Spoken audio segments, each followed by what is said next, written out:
예, 오늘은 히브리서 11장 20절, 21절, 22절 이 짧은 구절 속에 믿음에 관한 그 3대에 걸친 이삭과 야곱과 요셉의 생애의 핵심된 내용을 축약시켜 놓고 있는데요.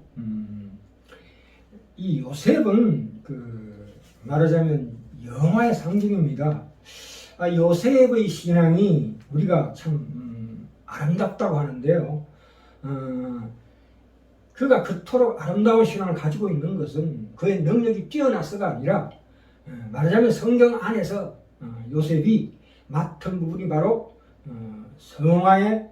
영화의 상징이기 때문입니다. 영화의 상징이기 때문입니다. 특별히 이 야곱의 첫 이름부터가 그 뜻이 약탈자, 강도입니다. 그래서 이 야곱은 성화의 상징입니다. 이 성화라는 것은 틀린 데서부터 잘못이 고쳐지는 과정을 일컫습니다. 그러니까 성화 중에 있는 자는 아직 거룩해진 것이 아니고 거룩해지는 그 과정 중에 있기 때문에 반드시 그 속에 있는 죄의 뿌리, 그 못난 것이 그 열매로 드러나는 때입니다. 그래서 야곱은 특별히 못난 것이 매우 강조되는 그런 상징을 지니고 있습니다.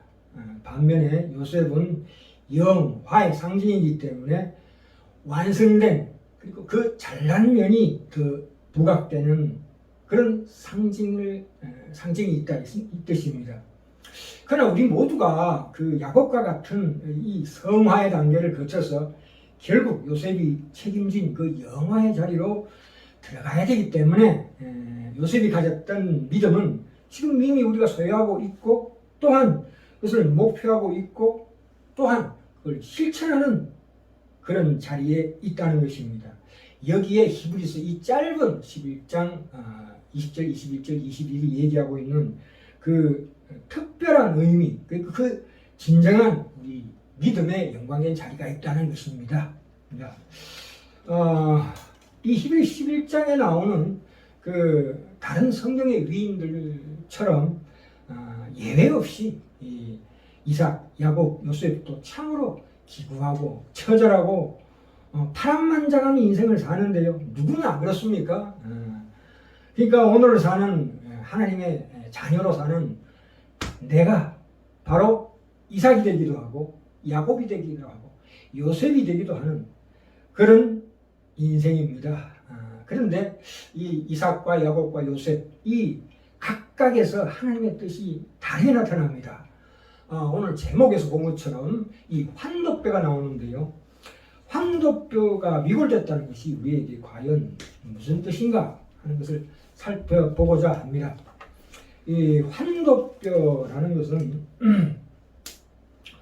그 한문으로 고리 환자에다가 칼 돛자를 쓰고 있습니다. 그러니까 이 골반과 무릎 사이에 그 뻗어 있는 인체에서 가장 크고 가장 강한 뼈를 얘기하는 것입니다. 그런데 이 뼈가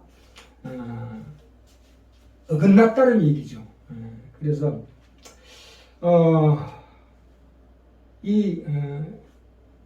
그러니까 이 환도뼈가 위골된 환도뼈 얘기는 환도뼈 위골된 것은 창세기 32장에서 야곱이 야복나루트에서 천사가 실험할 때에 천사가 야곱의 환도뼈를 쳐서 위골되었더라. 그래서 평생을 지팡이를 짚고 절고 다녔더라. 이렇게 나와 있는데요. 사실은 이거 환도뼈가 창세기 32장에 나오는 것보다도 더 빠르게 창세기 24장에서 아브라함이 그러니까 이삭의 아내 리브가 그러니까 며느리를 간택하기 위해서 종을 보낼 때에 종들어 내 환도뼈 밑에 손을 넣어서 맹세하는데 반드시 네가 내 아들의 며느리를 내 고향 내 족속 속에서 택하라고 할 때도 환도뼈가 나옵니다.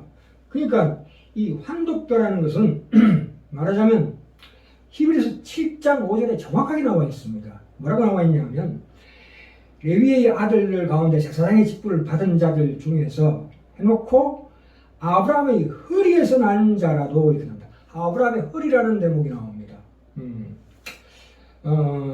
후손이 나는 부분을 가리켜 허리라고 하는 만큼 그 부분의 뼈와 관련하여 맹세하라 이거죠. 그러니까 생식기를 얘기하는 겁니다. 사사기에서 삼손이 블레셋인들을 크게 도륙했다. 크게 도륙했다는 그 히브리 원어가 뭐가 나오냐면 환도뼈 위 허벅지니까 바로 여기죠. 를 크게 쳤다고 얘기합니다. 그건 힘의 근원입니다. 여기가. 물론 뼈를 상징하기도 하지만 그러나 보다 더 크게는 생식기예요. 남자의 생식기, 생명의 근원을 쳐서 자손의 번성을 끊는다는 뜻입니다. 그래서 우리가 창세기 32장에서 위골됐다는 천사가 이 환도뼈를 쳐서 위골됐다는 것은 생식기를 크게 훼손당했다 이런 뜻입니다. 우리가 이게 참으로 유명한 사건인데요. 환도뼈가 정확히 어디냐라고 정확하게 얘기를 하지 못합니다. 뭐 누구는 넓적다리라고 그러기도 하고 엉치뼈라고 그러기도 하고. 그러나 사실은 이것은 어디까지나 이스라엘 사람들의 완곡한 표현일 뿐입니다. 환도뼈라는 것은 사실 없습니다. 그 내용인즉슨 남자의 생식기를 가리킨다 이 뜻입니다. 여기서 하나님의 사자가 야곱에 말하자면 죄송합니다. 고환을 쳐버린 겁니다. 고환이 완전히 훼손된 겁니다. 환도뼈는 의외로 성경이 여러 번 나온다고 말씀드렸습니다. 창세기 24장에서 며느리들 택할 때 아브라함이 얘기하기도 하고, 특별히 창세기 47장에서 야곱이 유언할 때 요셉을 불러서 내 환도뼈 밑에 손을 넣어서 맹세하기를 나를 절대로 이 애굽 땅에 장사하지 마라. 약속의 땅 가나안에 가거든 나를 거기가 나의 장지가 되도록 하라고 명령을 내립니다. 유언을 합니다. 이 환도뼈라는 얘기가 많이 나오죠. 그러니까 이 환도뼈라는 것은 그 당시의 사회가 혈족이 많을수록 힘을 쓰던 사회인데 이것이 훼손됐다는 것은 죽은 거나 마찬가지다 이 뜻입니다. 그러니까 아브라함이 이삭을 얻은 것이 바로 죽은 자와 방문할 때, 그러니까 아브라함이 나이 100세에 아무 기능을 발휘하지 못할 때에 더 이상 애를 낳을 수 없을 때 낳은 것 아닙니까? 그러니까 환도뼈라는 것이 굉장히 성경에서 차지하는 비중이 크다는 것입니다. 말하자면 성경이 우리에게 가르치고 싶은 것은 이 환도뼈 사건으로 인해서 야곱이 자기 힘을 의지하여 어떤 결과를 만들어낼 수 있는 능력을 상실한 자리에 온 것이라는 것을 강조하는 것입니다. 이것이 생식에 관련된 것뿐만 아니라 한 사람의 존재 자체로서 그것을 확인시키는 것입니다. 내가 야곱이 자기가 원하는 결과를 이젠 자기 힘으로 만들 수 없습니다. 반드시 하나님이 주셔야 되는 자리에 이른 것입니다. 그것이 바로 야곱의 환도뼈가 위골되어 절었다는 표현이 나옵니다. 그래서 히브리서 11장 21절에 나오지요. 믿음으로 야곱은 죽을 때 요셉이 각 아들에게 축복하고 그 지팡이 머리에 의지하여 경배했다. 지팡이 머리에 의지했다는 것은 자기 몸도 하나 자기가 세우지 못하던 그런 절망적인 상황을 얘기하는 것입니다. 그럴 때야 비로소 하나님의 능력과 권세가 나타날 수 있다는 뜻입니다. 자, 여기서 우리가 반드시 알아야 할 것은 하나님은 절대로 우리에게 처음부터 믿음의 책임을 요구하지 않는다는 사실입니다. 우리가 마태복음 12장 38절에 보시면 바리새인과 서기관들이 예수님께 표적을 보여라고 얘기합니다. 요즘 말로 얘기하자면 지금 확실한 증거를 보여라. 네가 하나님의 아들이라는 증거를 확실하게 보여라. 이렇게 얘기할 때에 예수님 뭐라고 하셨습니까? 내가 요나의 표적밖에 볼 것이 없다. 요나의 표적이라는 것은 요나가 상어 뱃속 물고기 뱃속에서 사흘 있었다는 것인데 예수님도 마찬가지로 사망에 사흘 있었다는 얘기입니다. 근데 그 뜻이 무엇입니까? 하나님께서 거부하는 요나를 인내로 가게 하기 위한 간섭이 바로 물고기 뱃속입니다. 마찬가지로 예수님께서 내가 지금 나를 부인하고 자기 자신을 부인하고 십자가를 지러 가는 것이 그게 하나님의 뜻이라는 표현입니다. 근데 이거를 오늘 그 말씀보다도 더 중요한 내용이 뭐냐면 지금 눈에 보이는 확실한 증거, 하나님이 살아계시고 우리를 향해서 주시는 은혜가 확실하다는 것을 그러니까 하나님과 우리의 관계를 확실하게 점검해라는 것인데, 하나님과 우리의 이 관계가 인격적이라는 말을 전혀 이해하지 못하는 소치입니다. 이렇게 묻는 것은. 왜냐하면 우리가 내가 표적을 보여달라. 그건 나의 욕망입니다. 무엇입니까?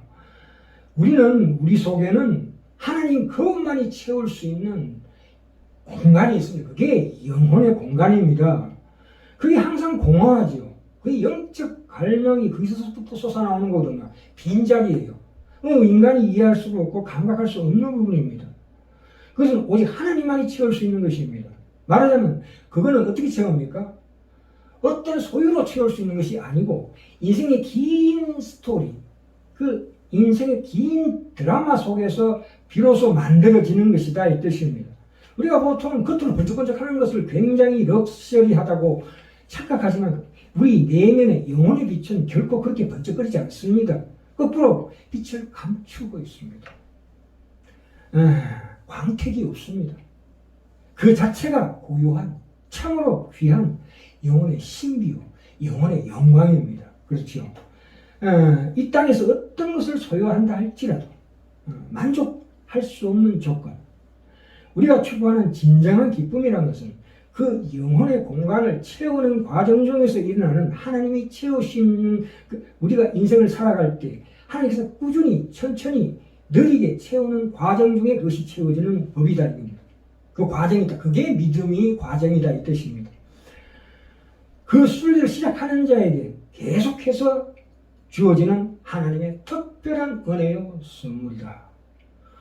우리가 이 믿음이라는 것은 확실한 명확한 증거에 의해서 성립되지 않습니다. 우리 기도할 때도 그렇죠. 원인과 결과처럼 어떤 기계적인 결과를 낳지 않습니다. 기도는 수없이 우리를 좌절케 하고 벽에 부딪히는 경험을 늘 합니다. 그런데도 우리는 믿음을 포기하지 않고 하나님을 향하여 걸어갈 수 있는 것이 바로 믿음의 힘입니다. 자, 예를 들어 보겠습니다.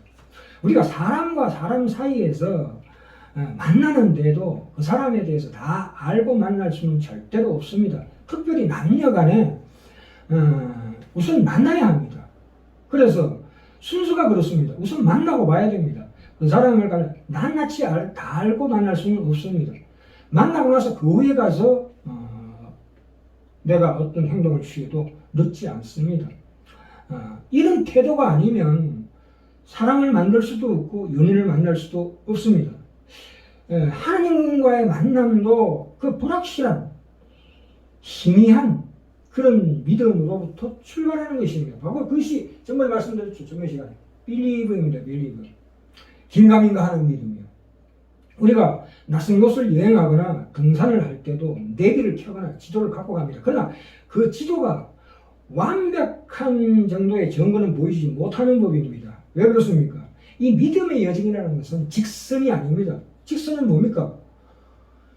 길은 직선일 수가 없습니다. 직선은 뭐 날아서 가는 수밖에 없죠. 비행기 타고. 꾸불꾸불 가는 길입니다. 꾸불꾸불 가는 길이죠. 시작이 있고 목적지가 있습니다. 그런데 이 믿음이라는 것은 길을 가던 것 전체, 이 여정 자체가 믿음이라는 거예요. 그렇죠. 이 전체가 다 믿음에 속한 내용입니다. 이게. 그러니까 가면서 한 걸음씩 가면서 믿음에 믿음을 더하는, 믿음은 믿음을 점진적으로 믿음에 의해서 더 믿음이 커지고 믿음에 의해서 또 믿음이라는 증거에서 더 커지는 그러한 증거들로 인해서 믿음이 점점점 커지는 법입니다. 그러니까 지도가 보여주지 않는 길이 분명히 있습니다. 가다 보면 노래밭길도 있고 오르막길도 있고 비탈길도 있고 꾸불꾸불한 길도 있습니다. 오죽했으면 욥기 12장 25절에서 하나님께서 욥이 빛없이 캄캄한 데를 더듬게 하시며 취한 사람같이 비틀거리게 하시는도다 이렇게 고백했겠습니까? 우리는 이 야곱의 믿음을 통해서, 믿음이라는 것은 우리의 전생에 걸쳐서 우리가 하나님의 은혜가 경이롭다는 뜻은 뭐냐 하면 그것이 참으로 미묘하고 신비로운 하나님의 역사이기 때문에 그것은 반드시 느리게 점진적으로 나타나게 됩니다. 예, 그리스도께서 성육신 하셨다는 것은 그 그리스도의 인성이라는 실체는 하나님을 알 수 있도록 도와주는 수단 그 자체라는 뜻입니다. 그러니까 인간의 몸을 취하셨다. 인간의 그 인생을 통해서 하나님께서 우리를 인도하시는 그 길이다 이 뜻입니다. 성경은 이 신앙 여정이 우리의 인생 드라마가 결코 편안함과 안락의 길이라고 약속하지 않습니다. 자, 이제 본문으로 갈까요? 히브리서 11장 20절에 보시면 다시 한번 반복합니다. 믿음으로 이삭은 장차 오는 일에 대하여 야곱과 에서에게 축복하였으면 이렇게 나옵니다. 사실은 이삭은 야곱과 리브가에게 속아서 야곱에게 자기가 모르고 장자의 축복을 기도하였습니다. 창세기 27장에 나오는 내용이죠. 그런데 그의 기도가 말하자면 이렇게 착각을 내포하였음에도 불구하고 하나님은 들어주신 것인데, 하나님께서는 인간의 실수를 용서하시고라도 당신의 뜻을 반드시 이루신다는 뜻입니다. 인간의 실수를 통해서 하나님의 뜻을 이루신다. 또한 인간의 실수도 하나님께서 더 큰 일을 하실 수 있다는 뜻입니다. 그래서 이 야곱과 에서를 축복하는 장면에서 이삭이 믿음의 사람이라고는 도저히 평할 수 없는 실수를 저지르죠. 착각이죠. 그런데 왜 성경에서는 이것을 믿음이라고 붙이느냐? 이것이 우리의 참으로 의문되는 점입니다. 우리의 상식과 이해로는 도저히 이것이 무슨 믿음이냐? 말도 안 되는 거 아니냐? 이렇게 이해할지 모르지만 그렇지 않습니다. 믿음이라는 것은 무슨 뜻입니까? 이 믿음이라는 faith라는 뜻이 무엇입니까? 내게 원인이 없는데도 결과가 생기는 이치다. 그러니까 이삭에게 아무런 원인이 없고 도리어 반대되는 원인을 제공했는데도 불구하고 하나님의 은혜로 우리가 어렵다 함을 얻은 거지요. 그것을 믿음이라고 칭하는 겁니다. 하나님이 하시는 겁니다. 하나님 믿음이 대상이고 믿음이 주체가 하나님이십니다. 자, 이게 하나의 과정인데요. 그러면 이렇게 우리가 다시 되물을 수 있습니다. 그러면 내가 하나님이 그런 분임을 믿으면 하나님께서 은혜를 주시고, 만약에 내가 그런 분임을 안 믿으면 안 해준다는 조건이냐? 물론 아닙니다. 그것도 조건이 될 수가 없습니다. 로마서 4장에 자세하게 나오는데요. 무슨 말씀이냐 하면 하나님은 우리를 불러서 깨우치게 하십니다.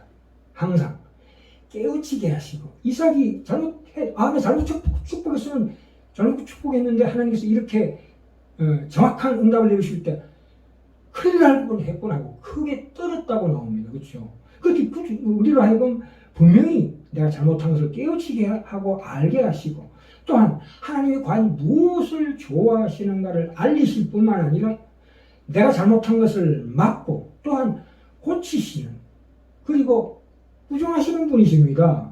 히브리서 12장에 나옵니다. 이제 그래서 기어코 잘되기까지 일하시는 분이십니다. 그런 것입니다.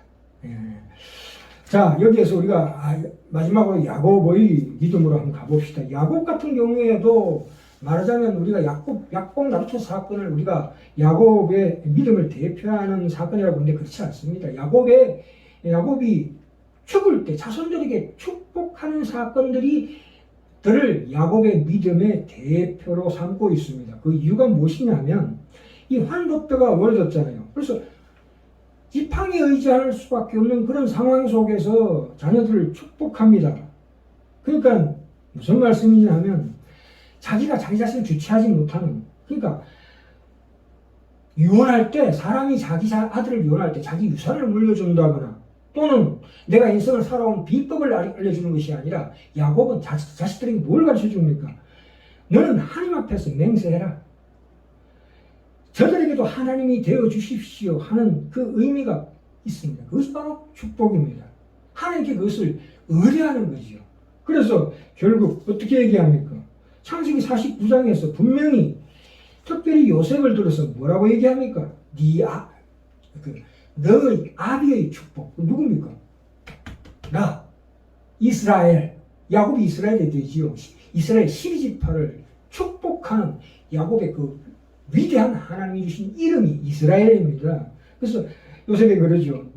네 아비의 축복이 나의 축복이 나의 부여조의 축복 그러니까 아브라함의 이삭의 축복보다 낫다고 얘기합니다. 당당하게. 왜 그렇습니까? 본인이 너무나 못나게 굴었으니까 그런 얘기를 할 수 있는 겁니다. 그러니까 내가 못나게 굴 만큼 하나님의 은혜가 더 컸다 이 뜻입니다. 그래서 야곱은 성화의 가장 상징적인 인물이고 또한 구약에서 없어서는 안 되는 가장 기초적인 이 이스라엘 백성들이 융성이 된 가장 시초가 된 인물이 야곱입니다. 그런데 그 고백을 언제 했다고요?